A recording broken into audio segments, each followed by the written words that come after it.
So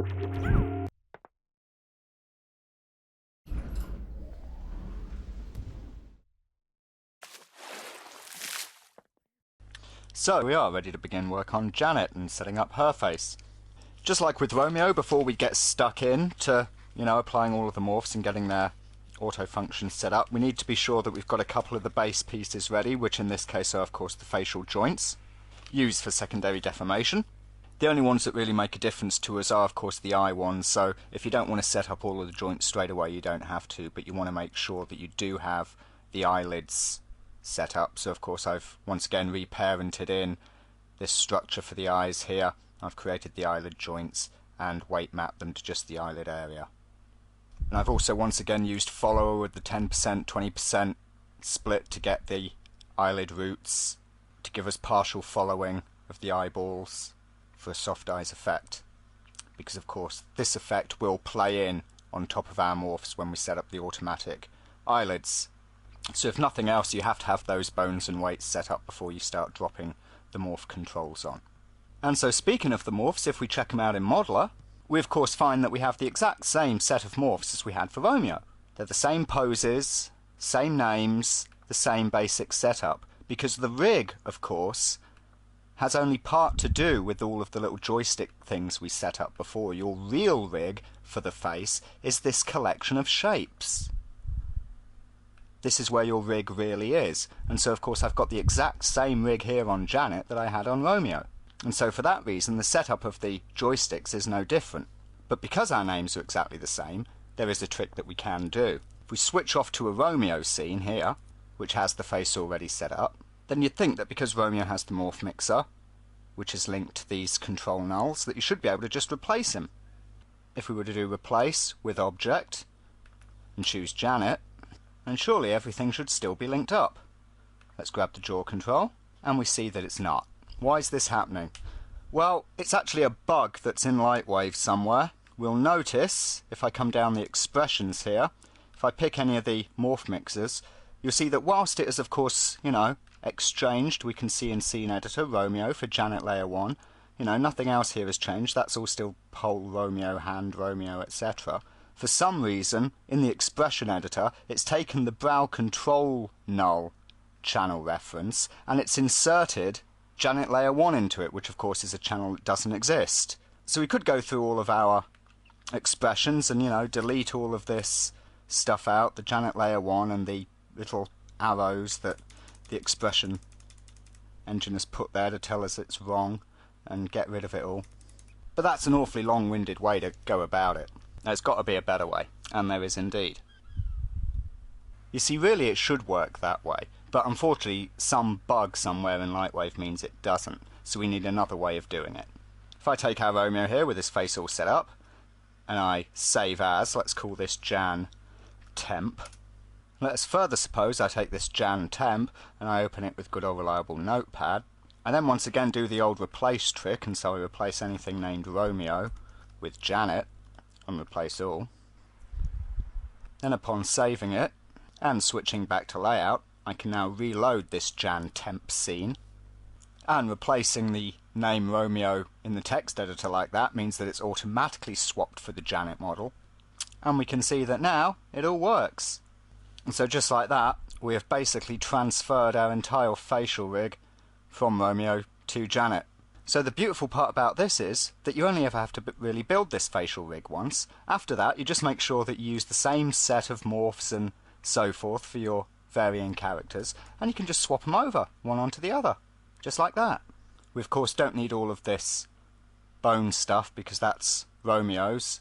We don't need that rig. So we can get rid of all those bones that exist under, well, what is now the Janet object. We can clear off all of these except for the face controls. Okay, so that's all we're left with. We save this, Jan Temp.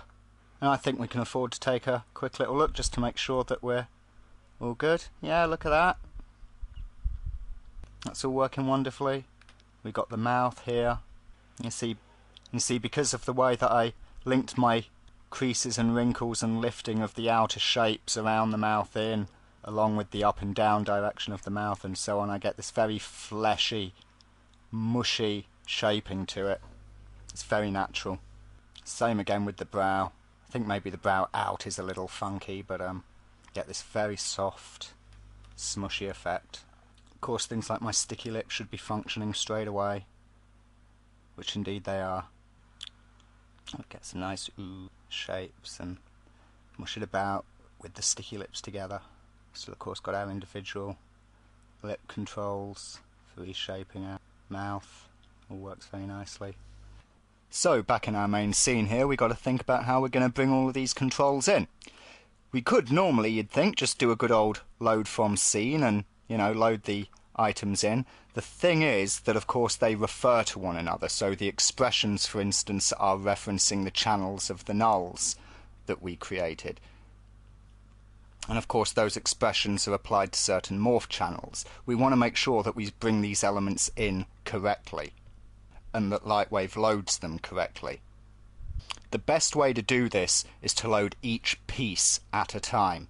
So first thing that we're going to do is we're going to do a load from scene, choose the Jan temp, and we're going to uncheck Janet herself and load in just the controllers. So that's all we've got, just the facial controllers, which at present of course do nothing. So the next part we want is the expression group, which of course references these nulls by name. So we can switch back to our Janet temp and let's take a look at how we export the expression group. Now, if I had just done a load from scene, some of these expressions would not have come across, namely those which are applied to nothing. Now, for the most part, this is fine because it's stuff like the auto walk, you know, that belong to the original Romeo rig, so we don't want any of that.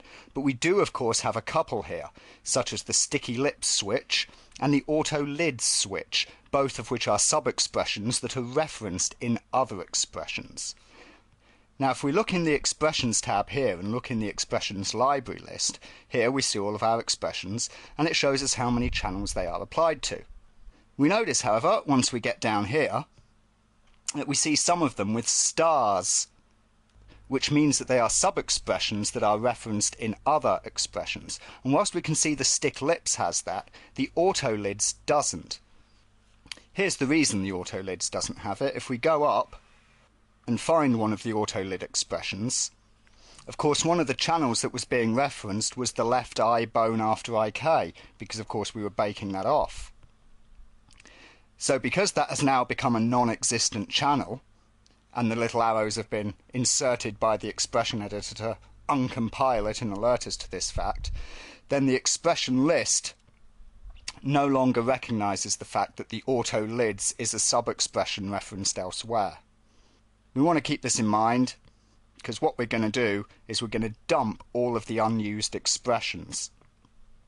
That won't dump the stick lip switch because the expression editor recognises that that is being referenced itself, but it will dump this. So what I would just want to do quickly is make sure I copy it, go to expressions, clear unused, new, paste it in, and just give it its name there.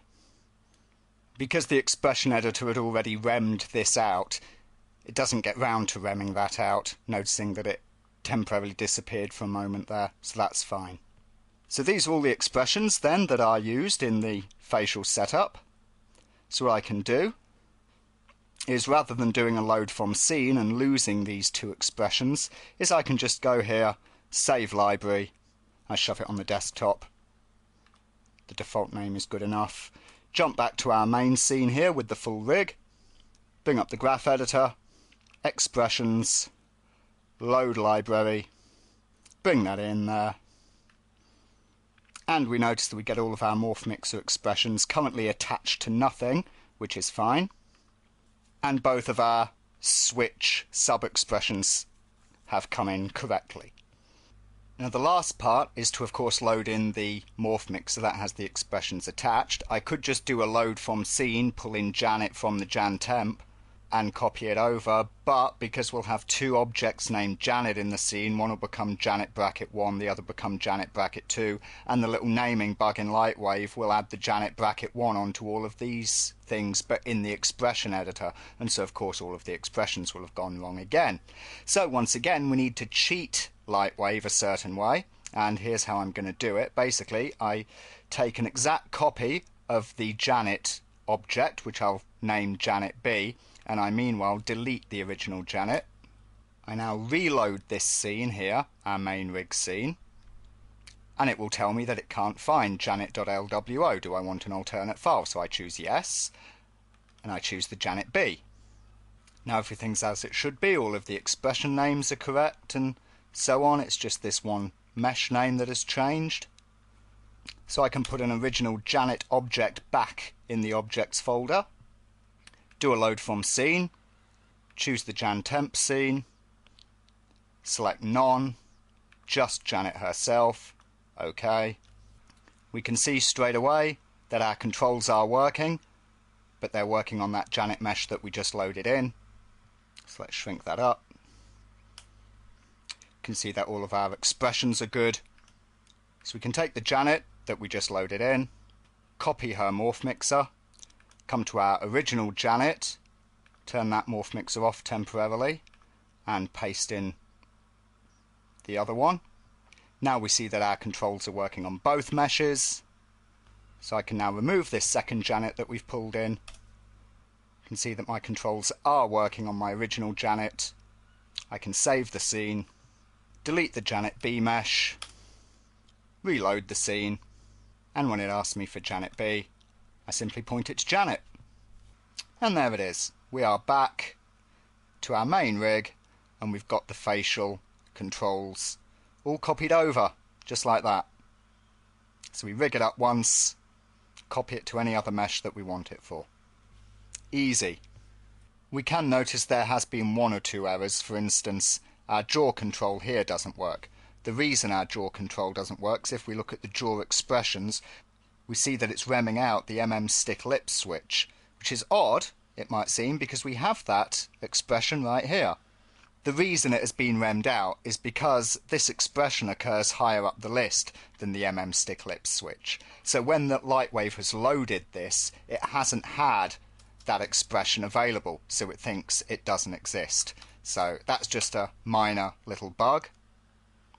We can fix that by just taking out these arrows from all of the jaw expressions that of course reference the stick lip switch. A little bit of fixing things, but it's a heck of a lot quicker than building the whole thing from scratch, that's for sure. And so once we fix those, we can see that our jaw is working again. Awesome stuff.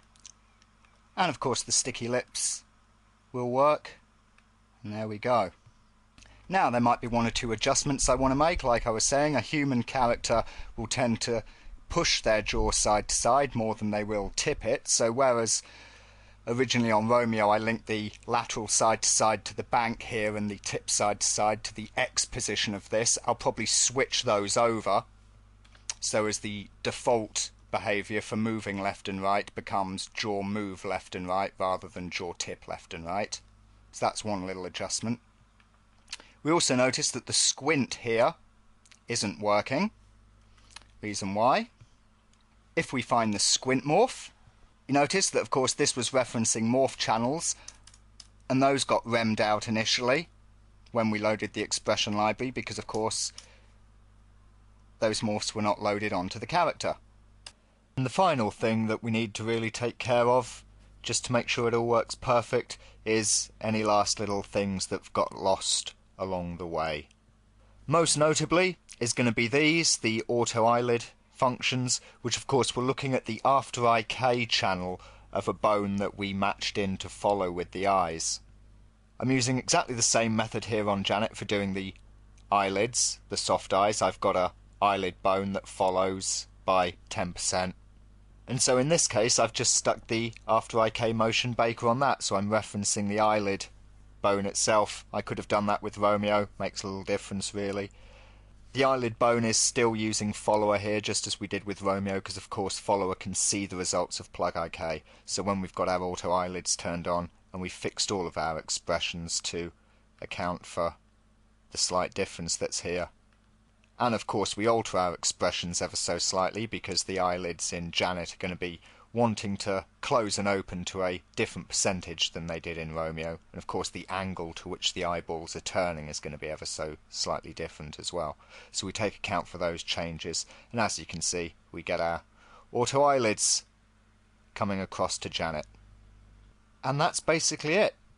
The next thing that we're going to want to look at is taking the joints in Janet's face, and instead of simply having them sat in their places and manipulating them from their base poses, we're going to set up some null controllers that will actually track with the face. And so as we deform the face with our morphs, the secondary controllers will track along with that. And so we'll be able to grab them on the point of the mesh that they're actually affecting, rather than having to grab them in this offset manner as we did with Romeo. So that's going to be our next little challenge, and we'll crack right on with that. Okay, and so this last bit of setting up the face is really easy. It's just so stupidly easy you won't believe it. Right, what we want to do is we want to set up some little tracking nulls that stick to the skin and give us our secondary deformation control. Here's how we're going to do it. I've added 3 nulls here. Secondary face Janet, face track, and face. All there. First, this secondary face, this is just a master parent for the tracker nulls.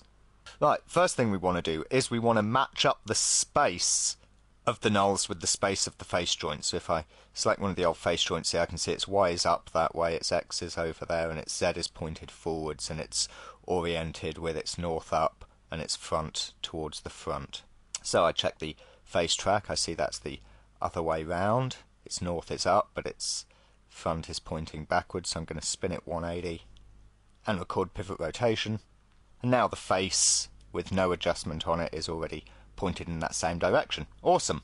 So let's assume this was going to be a thing for a face. Basically, I would just take our little joint here, motion options, controllers, position item, choose our little face null there, same. Now obviously that has gone to 0, 0, 0, because that is the position of this null. 0, 0, 0, it's copied. So of course I change mode over to compensate. That's great, except now it's backwards, of course. When this goes up, that goes down, because of course compensate subtracts the value. So I just set it to minus 100%. Now the face track null I can position anywhere I like in the scene. And the actual little face null, where I move that, the joint will move from its rest position, which is of course how we move the joints with morph positions turned off, in order to get them to affect the mesh with the morphs. Simply all I have to do is make a bunch of clones of this little 2 null hierarchy, assign each joint a different eventual null, and track each of the tracker joints to the face. Just stick them to it. There's a couple of ways I can do it. I can use anchor, which is built into Lightwave, but it's terribly buggy. I don't know if it's a bug or something, the way that it works. Whenever you have anchor in the scene and you save your scene, the entire scene gets played back before it actually saves. I don't know why. Something to do with the way anchor works, I guess. But it means if you've got your scene, you've got maybe sub patches turned on, and you know your frame rate isn't particularly great, and you just hit save, you wait 20 minutes. No good. Instead, we're going to use the DP Kit node item motion. Some great nodes available from DP Kit. This is of course Windows only, 32 and 64. Sorry to the Mac fellas. But it is the best way and the quickest way of sticking things to a mesh, for sure. Also, of course, over on good old Spin Quad, there's been a good few tutorials posted by 3D4Me, as well as a few other guys, about using node item motion to do loads of crazy stuff. There's some fantastic stuff going on in there, truly. I'm only using it in a very basic manner compared to what some of these guys are doing, so definitely check it out. It's very useful. I'm sure you'll get lots of new ideas from it. But in our case, we're just going to use it to stick the null to the vertices of the face by simply taking point info node and plugging it into the node item motion. Now there's a couple of ways that I could do this. I could of course just do it right here on the main mesh, you know, pick out which vertices I want things to stick to. So for instance, I've got one of the cheek joints that's here. I could choose to stick it to this vertex there. So I could just jump over to Modeler, select that vertex there, hit I for its info, and look at its point number, 6382. Then when I actually put the node item motion on, which comes in as a motion modifier, if you're not already aware of it, once you add the plugin, of course. I would take from the DP kit one of his other plugins, which is the point info node, and I would simply type in that point number there, the point index number, and of course select the object Janet. There we go. Take its world position output here, WPOS, plug that to the input position of the motion node, and there you go. It sticks to that point. Easy as that. And so of course if we take that face joint and give it the same as item -100 compensate, then that joint goes with that null, and the null, as we can see, tracks along with the mesh. You can see it plays a little bit of a game of catch up at times, but it works pretty well. Thing is, though, it can be a little bit time consuming going in, looking up all of those point numbers, inputting them, so on and so forth. Here's another way that we can do it. We can take a look at our mesh here and see which vertices we do want to pick out that we're going to stick control points to, which are closest to the joints. And we can jump into Modeler, and we can, just select those particular points that we are going to be sticking our controllers for the joints to.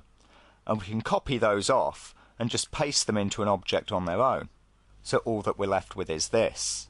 Of course, they can still contain the morph maps, so you've still got all of the brows and the face map, because of course the maps are on vertices. So you copy the vertices and all the maps go with it. What you can also do, remember way back when I showed you about copying bones and pasting them to a new layer to change the bone order, you can do exactly the same for point order. So you could select this point to be point 1, cut it, paste it to the next layer. Then point 2, cut it, paste it, etc. Point 3, and so as this way you know which is the first point, the second point, the third point, etc. And so these will then take on the point order and the point numbers 1, 2, 3, and so on. What we can then do in layout is load in this Jan face track vertex only object that we've made, and we parent it to the head bone so it's not being affected by bones.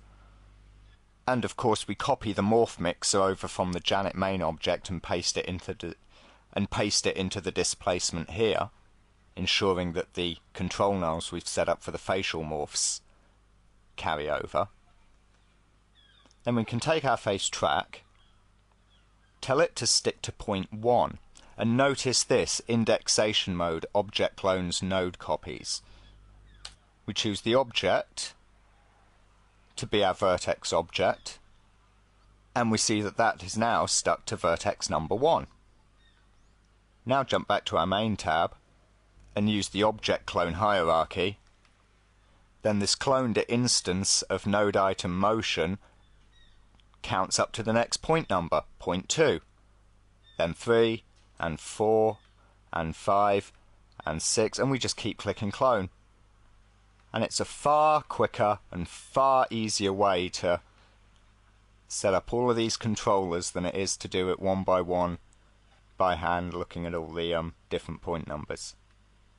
So in no time at all you have yourself a entire face covered in your little tracker null hierarchies. And there we go. And we can see that it all works fine. We can see if we look just at the nulls themselves that they will indeed follow our morphs, but as they do so they have no effect on the joints that get registered to them.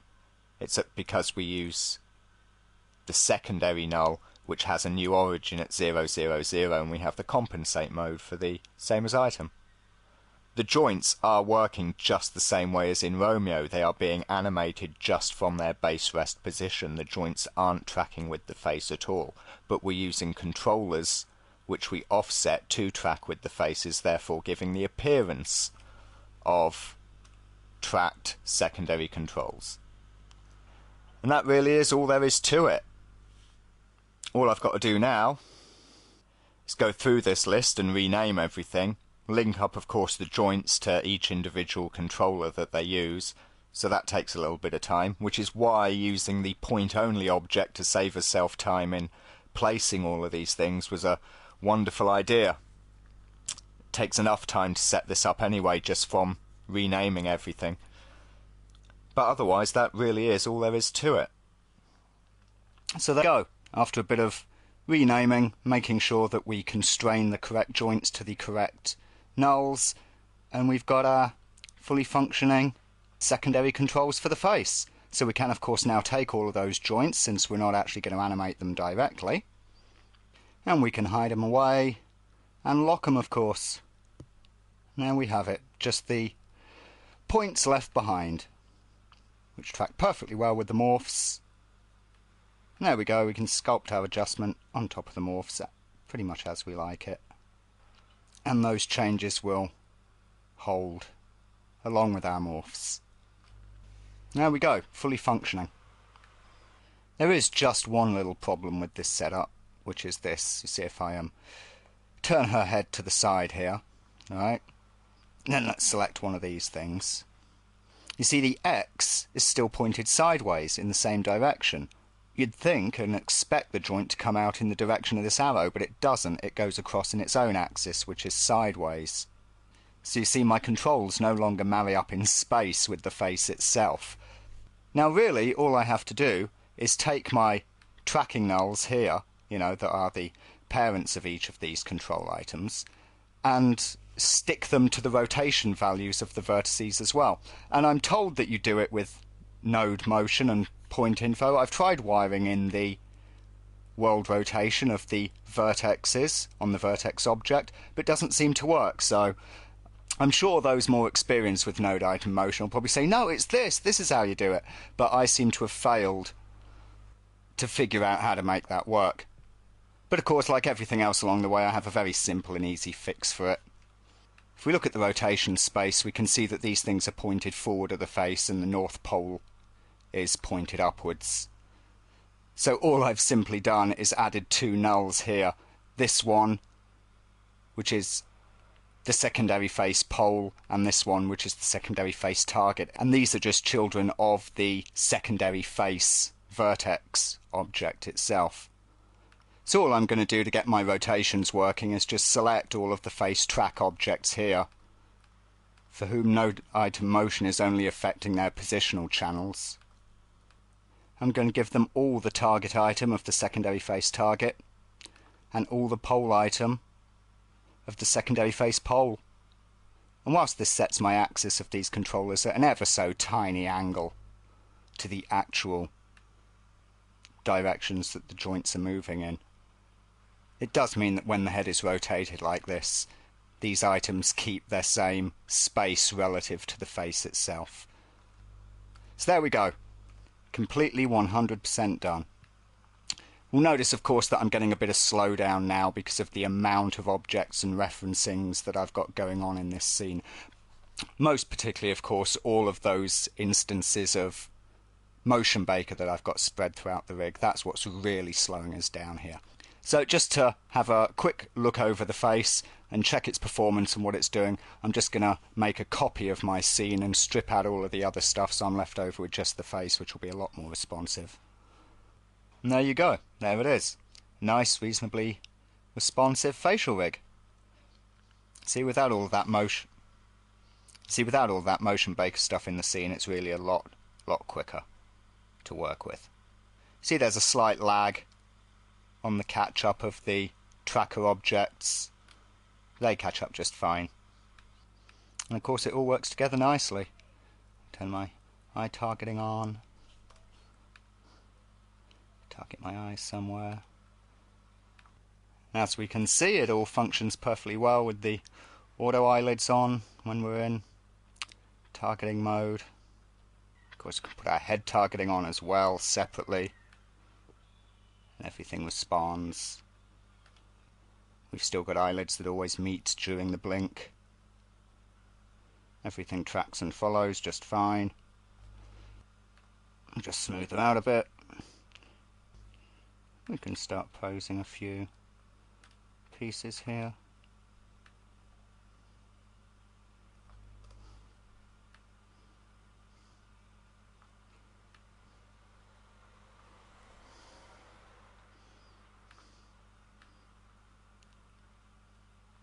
Widen that eyelid there a scotch.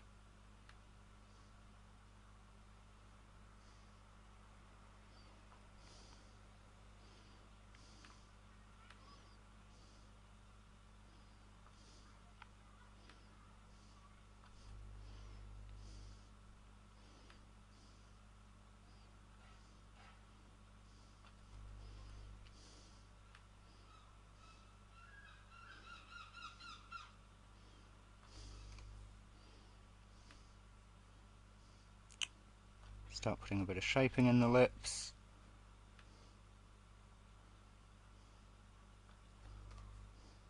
Of course, don't forget, we haven't just linked in the position on these things when we've used the same as item, we've also linked in the scale and rotation.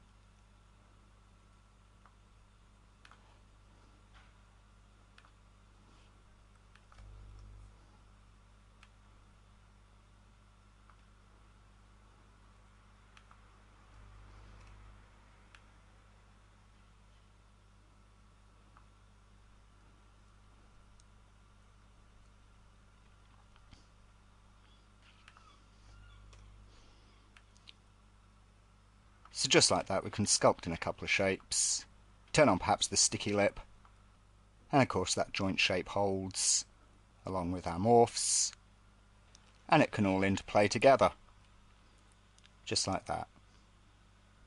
And that is it. There's pretty much nothing else left to show here. We have just about done it all. And so last of all, we'll just take a look over some of the little issues along the way, give our rigs a quick evaluation and finish us all up, because we're basically at the end now.